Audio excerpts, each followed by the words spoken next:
Welcome everyone to the AMP 10-hour Enduro for 2019. We're 9 hours in and the action is heating up. Let's check in with Team Driver's Ed to see where they are at this stage of the race. Matthew and I have worked really hard throughout the race. We've overcome some struggles and we are currently sitting P3. At this stage of the race, we're the only team to have completed all 11 required pit stops. With 1 hour to go, let's see if I can make up some more positions. The way the pits worked was you would go in, draw a slip of paper out of a bucket, and one of the employees would tell you which lane to get into your cart, so either left or right. And throughout the whole day, we were very fortunate to get the cart that was better than the other. This was the last stint of the race. Cart 1 was available, and I'm not sure, I can't remember what the other cart was, but I was drawn cart 1. I had cart 1 when I practiced Thursday, and I set a pretty good time in it, even though it was unweighted. However, Jim Goodlett of Team SLIDEWAYS was practicing Friday, and coming up on the last corner, when I was practicing as well, I came up on the last corner, there was a yellow flag, there was like 3 or 4 carts all into the last barrier of the corner. Well, Jim was in cart 1 and he was actually pretty sore. He had to leave practice early. Cart 1 was fast on Thursday. We were unsure what it was going to be like during the race. Would be able to fix it? But I got cart 1 for the last stint and it had really good pickup. It felt fast, but for some reason it just lacked a little bit of top end. So when you're coming down these long straights, it just wasn't reaching its full potential like some of the other carts. But it had great pickup and it seemed fast. So I was actually able to pass a lot of back markers out here, and fortunately no other cart during this stint passed myself. So I was really hustling. This is the last hour of the race. It's all on the line. We're sitting P3. I'm not even sure what's going on. Our strategist is giving me lap times in my radio. She's basically rattling off lap times so that I can figure out, where to push the cart to get a little bit better lap time. Because of the crash on Friday, this cart is kind of like a medium speed. Like I said, it's great coming out of the corners and it gets a lot of power down, but on the straights it just kind of lacks a little bit of extra top end. So I was running about 70 to 71 lap times, which is basically a minute 10 to a minute 11, and really ideally you'd want about a 69, with 70s being your slowest. So I was definitely at about a second off. This was kind of a mystery cart. I'm out there hustling around, but it's not actually up to par as some of the other carts. With all that being said, this is the cart I was dealt with. I had a job to do. Catch P2 if I could, but definitely hold our current position at P3. We definitely want a podium. There's actually 4 teams on the lead lap. I don't know where they are. I was really trying to catch Nick out there somewhere, but I actually never found him. The other thing about this stint was the overcast day was actually kind of bizarre because the sun never came out. It got to about 72 like midday, and then it started falling quick. So the sun wasn't out. It's super cloudy. Now we're in the last stint of the race. It's about 6 o'clock and the sun is actually setting, over the clouds. So it's now starting to get dark really quickly.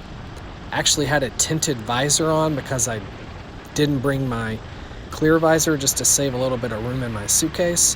So I've got a tinted visor on. It's super cloudy outside. It's getting dark. Just multiply what you're seeing right now times like 5. And as this stint goes on throughout the race, it's just going to get worse and worse for me because it's like I'm wearing shades at night. The other thing about this stint, which makes it really interesting, is that it was dry the entire race. 9 hours in, completely dry, super cloudy, completely dry, very windy. This last stint, it's starting to miss a little bit. I don't know if you can see it on the GoPro, but there's starting to be a little bit evidence of rain. And that's going to actually get more and more persistent as the stint goes on. So now I'm having to battle rain, having to battle the darkness. I'm having to battle all the lap traffic. I'm having to battle my tinted visor. There's a lot going on. And I'm also having to battle, keep it up there in that high RPM range, and definitely defend anybody trying to pass me. Luckily no one did, but I was out there hustling like a madman.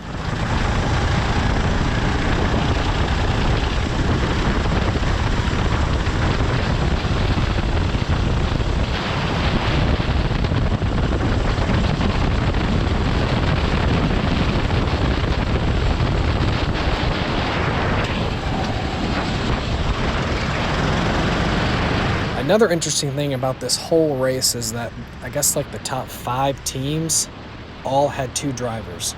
So it really made it pretty consistent and really even across the board. We didn't have any extra help, we were all 2 drivers, which meant that was a lot of work. I mean, we basically each drove 5 hours for the entire race. Matthew, my teammate, he had a couple of karts that weren't up to par, so he actually had a lot of short stints during his time, so I actually did a lot of the heavy lifting this race. I think I had probably 3 or 4 hour stints or more. This is one. I had 2 stints in Kart 5. They were both an hour, and then I had one in Kart 6, which was an hour 30. We also had, to do these 11 pit stops, which meant there were some short stints during the race, and at one point before this, we actually did a 1-lap back-to-back pit sequence so that we could get all our pit stops out of the way and leave me in this kart for the duration of the race to just make up lap times and gain any position that might come my way.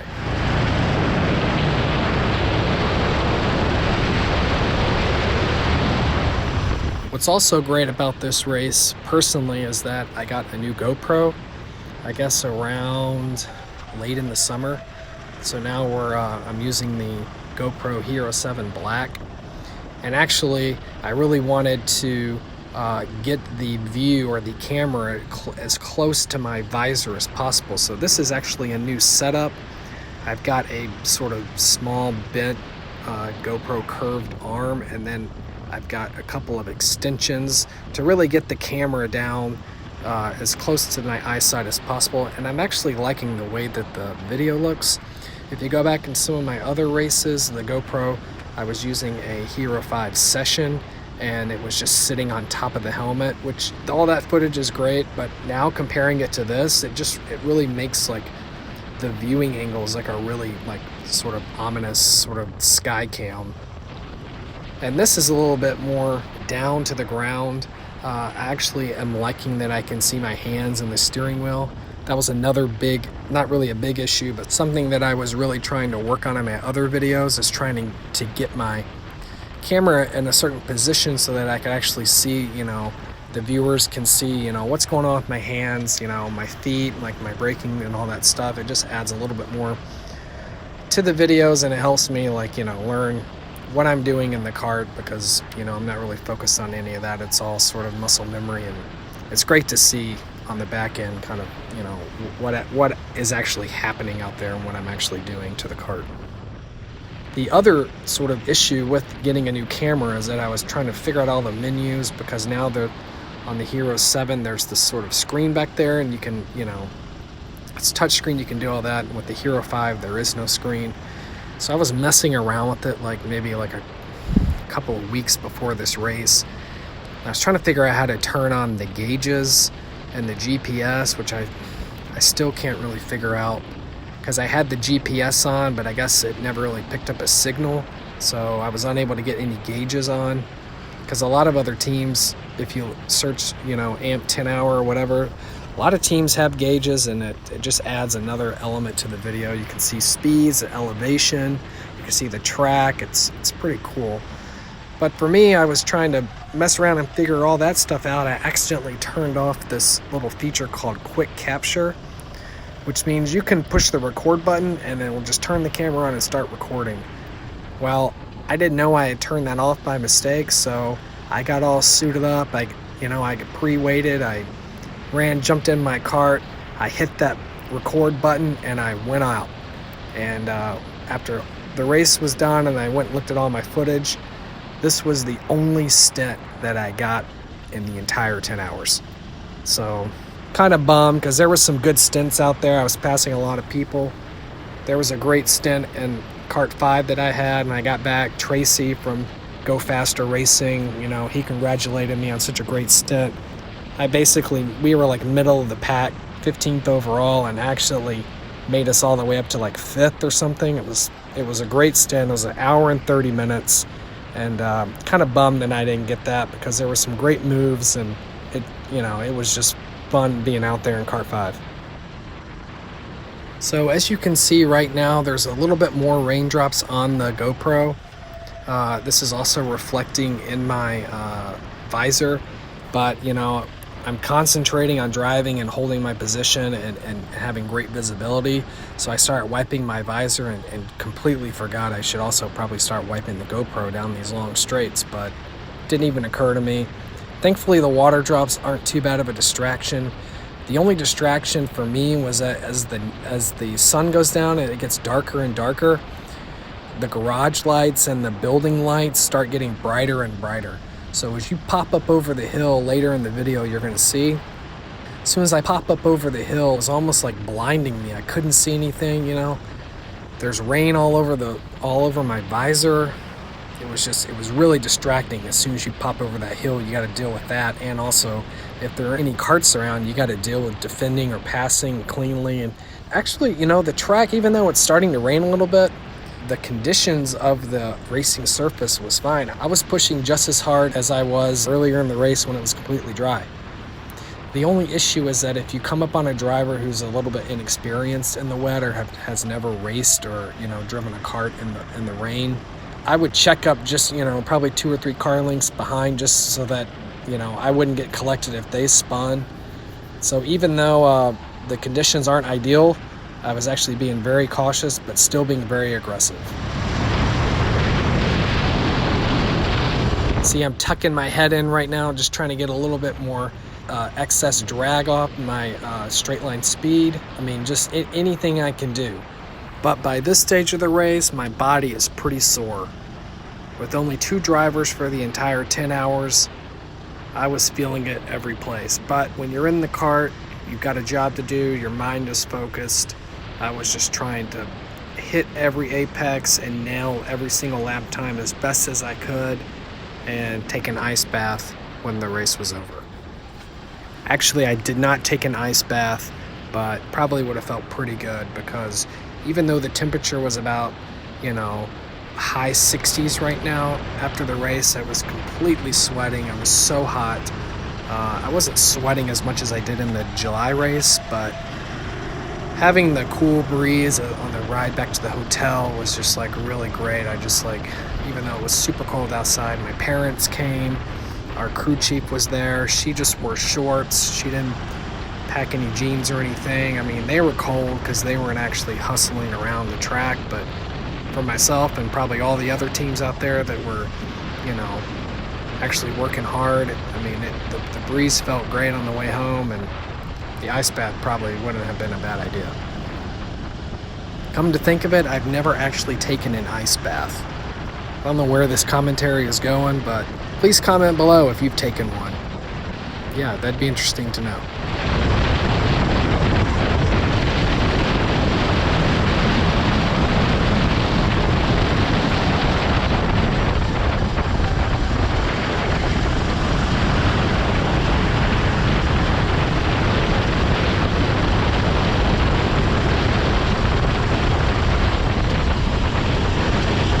Got 3 karts right here coming down this downhill into the hairpin.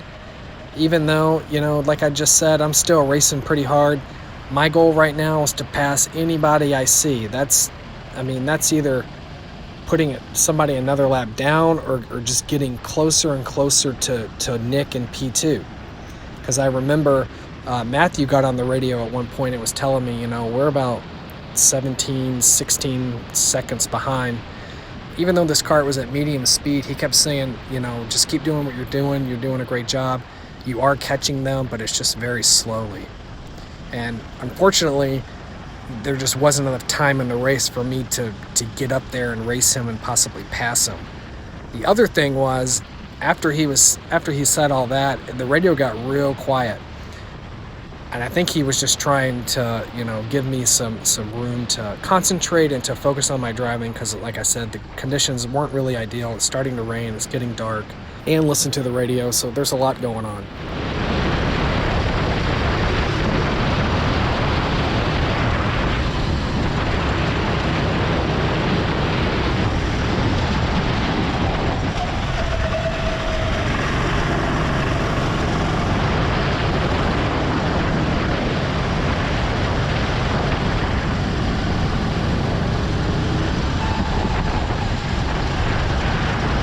So by now I'm passing everybody out there, which is great. I'm keeping up the pace with the kart. No one's passing me. I'm holding down P3. I come up on Neil, a great bloke. He's from London. Great dude, great bloke, whatever. He's a real nice guy. He's in kart 3. Kart 3 was beyond the most fastest kart out there that weekend. It was literally 1 to 2 seconds quicker. So a lot of feedback after the race as to why that kart was even out there. But regardless, Neil's in kart 3. Because my visibility, with the tinted visor and the rain and it getting dark, he looks a lot like Nick. Nick has a white helmet, and Nick always wears some type of beige or some type of tan shirt. So from my distance, I was thinking, man, maybe this is P2. Maybe I actually did end up catching, Fortress. And as we get up here, I realized that was not Nick, but he was in a very fast kart. And after the race, Neil came up to me and he was like, man, I was hanging with you the whole time. Once you got around, I just decided to hang with you since you were P3. And he also said at one point there was a moment where he almost made a move on me, but he checked up just because he didn't want to hurt our chances, because he knew we were a defending P3 and he knew we were in contention for at least a podium. So really smart on his move, and it was great that we got to run together in the last race, the last stint, and deal with all this weather and have a great time. And speaking of post-race chatter out there on the interwebs, this race was actually one of the most competitive of the entire year. Matt and I did the 6-hour in April, the 8-hour in July, and the 10-hour in October. And there's been a lot of talk about these karts, how they're getting on their last leg, and they really need a big overhaul, or they really need a lot of love and maintenance to them so that they can actually perform.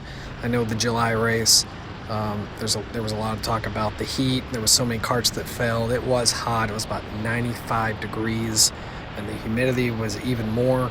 And we were out there for 8 hours, and it was just miserable. So thankfully, the 10-hour, the practice was 95 degrees, but the actual race day, this cold front came through, dropped it down to 72 for a high. So conditions were much better this race, which it was easier on the teams. It was easier on the karts.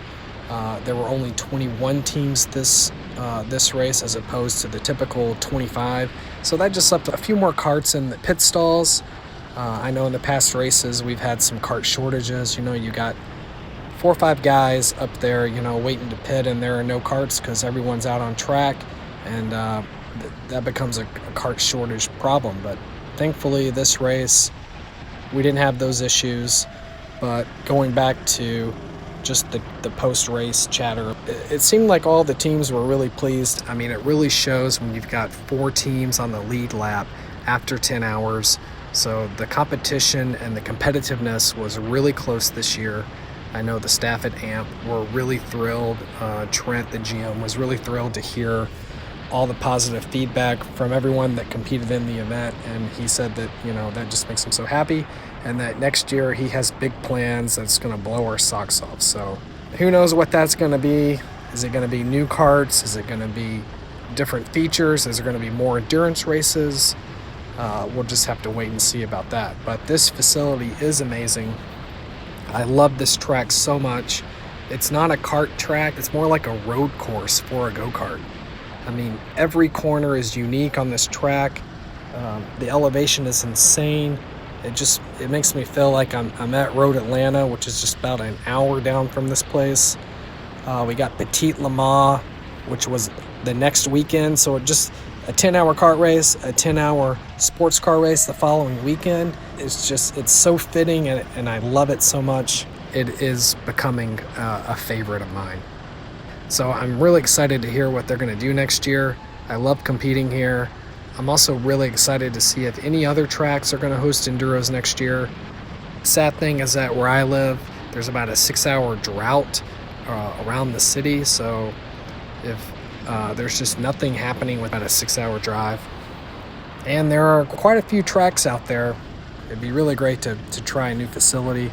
And I know that some other teams here are excited to get out and see what they can do. Ray Schaefer, Jim Goodlett of Team SLIDEWAYS, they're eager to get out there and see what other events are happening because they've won this race. I think they won the 6, 8, and 10, so they won 3 out of the 4 this year.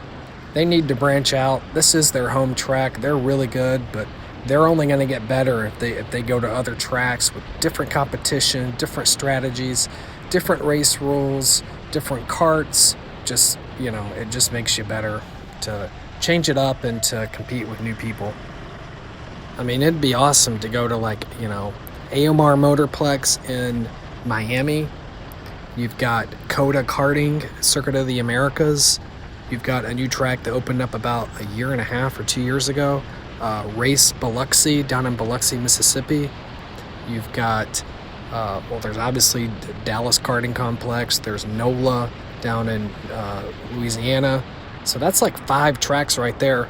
Plus there's this whole other series called Endurance Karting that travels around the country.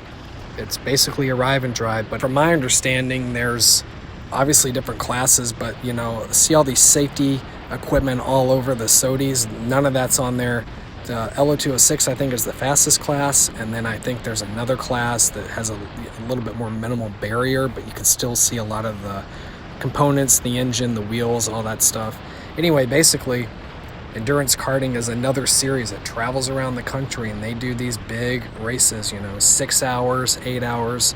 They even have a 24-hour kart race that I know a lot of my friends are interested in doing at some point.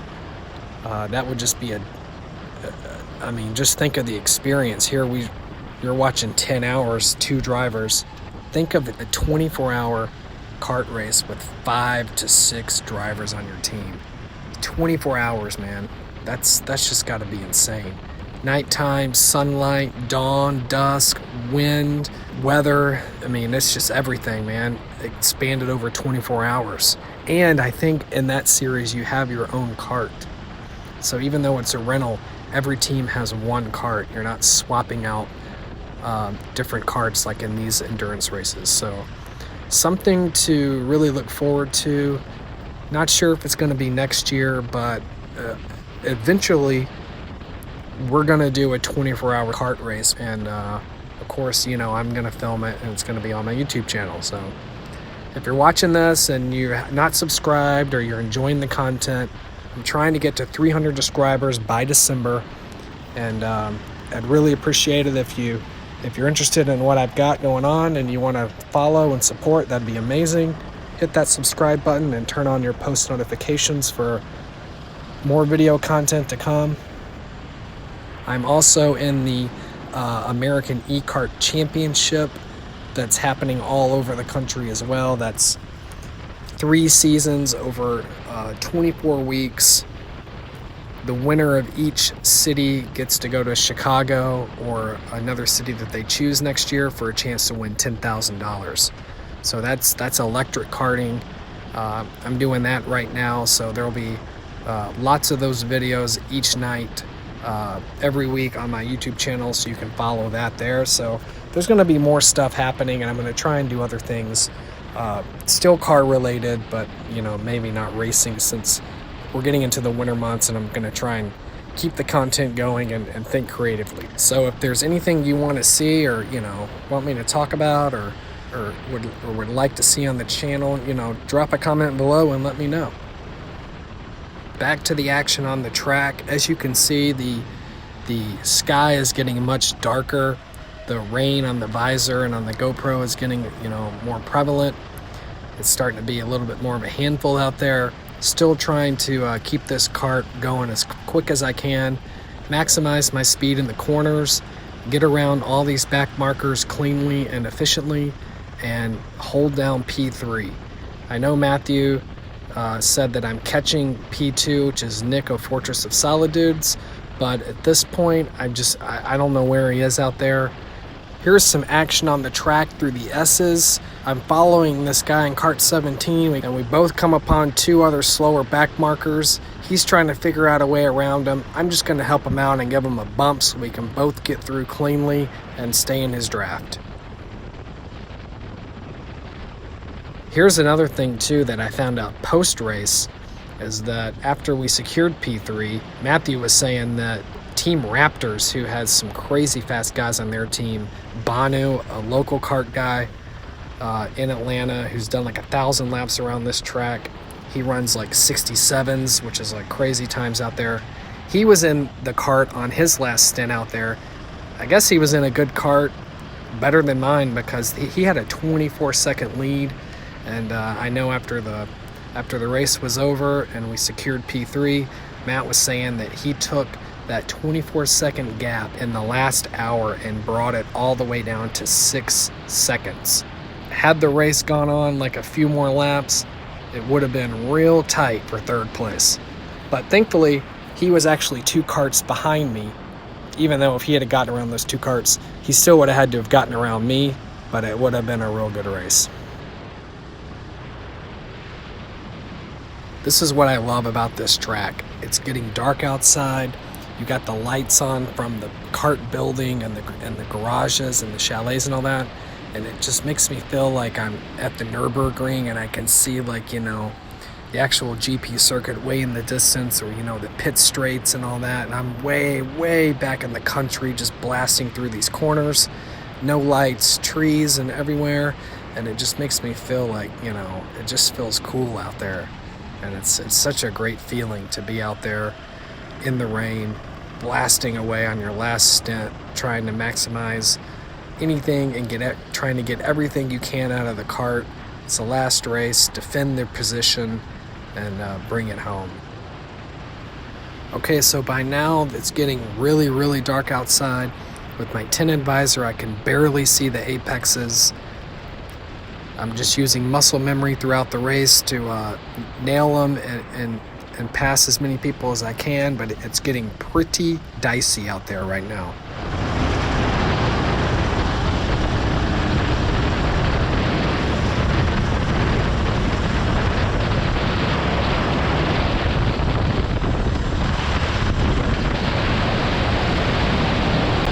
Behind this kart 32, I'm coming up on them. I'm going to check up just a little bit, just so that I don't run into the back of them and get around them on the straight. But with the rain on the visor and on the GoPro, going down these hills, popping up over the hill, getting blinded by the garage lights and the track building lights, it's a lot to deal with. I don't know if any other teams had it up there, but see right here, see all that? You're popping over this hill. You got to make this corner, as fast as you can. You're getting hit by all those lights. That was probably the most challenging part of the circuit with the rain, dealing with the lights from the garage and the pit building. Oh, another thing about this kart that I forgot to mention is that, man, it had mega speeds up that hill. Like, it was climbing that hill faster than anything I'd ever driven before. The mystery thing about this kart was that it didn't have any top end on the straights, but it had all this power coming out of these corners, so you could just launch, get up hills, and get around guys, coming out of corners. But, towards the end of these straights, that's where, the kart maxes out, and now the karts that you passed are trying to come back up on you. Thankfully, no one did, though. No one passed me in this race, which I'm very proud of. But yeah, it was just bizarre. I don't know if that had something to do with the crash earlier on Friday, but it was a bizarre kart.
Looks like we got a couple more back markers to get around up here.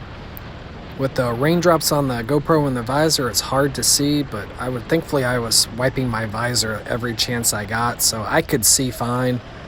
With the GoPro lens, it's a different story. It makes it look like the conditions are diabolical out there, but thankfully I got around those guys cleanly. Hopefully there's just a few more laps in the race and we can secure P3.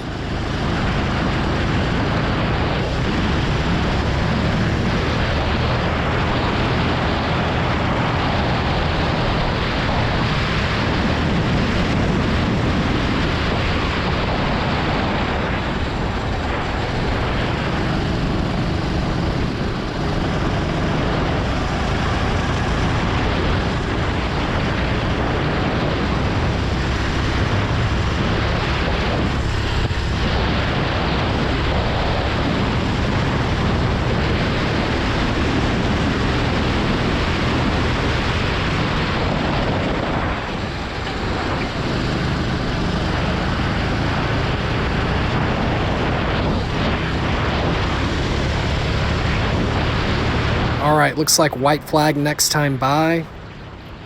I've made it through the stint. I just gotta hang on for one more lap.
All right, there's the white flag. We made it. P3 for driver's ed. With only 2 drivers, what a phenomenal finish. We started last in qualifying for the light team, and we made it all the way to P3 after 10 hours of racing. Congrats to all the other teams, especially SLIDEWAYS for winning the 6, the 8, and the 10 this year. Congratulations to Fortress of Solid Dudes for also giving SLIDEWAYS a hell of a battle this race. They were neck and neck. That was the battle right there. We held P3 and we got the job done. Very excited about it. Here are the celebrations. It's a little bit hard to see, but we're up there on the podium. We're about to pop this champagne and take home another victory from Atlanta Motorsports Park. Good job. Great day. First place in the middle. That's right. First place in the second.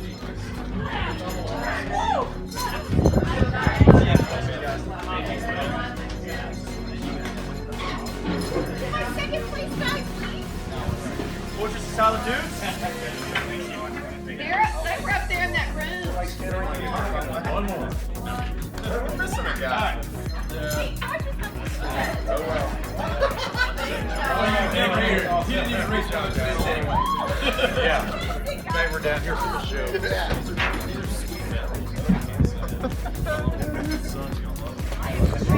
a very close call. For the past hour, it has been back and forth, and it was very, very close. There was a 30-second gap between you guys, and so that's very, very impressive. Another thing I'd like to point out, I want to congratulate our first place winners in SLIDEWAYS. Not only did they win today, they came in first place in every single Enduro this year. Wow. We got second in the 4 hour.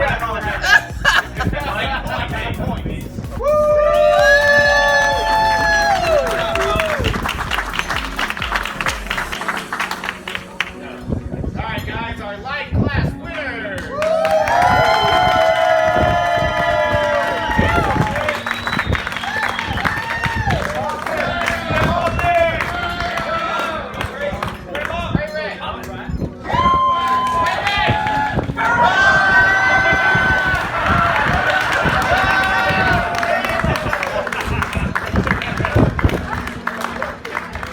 Let's recognize the winners of the race. In P1, we've got SLIDEWAYS in light class and Tri-State Racing in heavy. For P2, it's Fortress of Solid Dudes in light and Labor Finders in heavy. And rounding out the podium, Driver's Ed in light and Backseat Racing in heavy. And now for the rest of the results. What a great race from all these teams and everyone else that competed. We had such a great time and I can't wait to do it again. If you like what you saw, please like and subscribe to this channel. I'm trying to put more content up there, and I'm also trying to get to 300 subscribers before December. So help me out if you like what you see.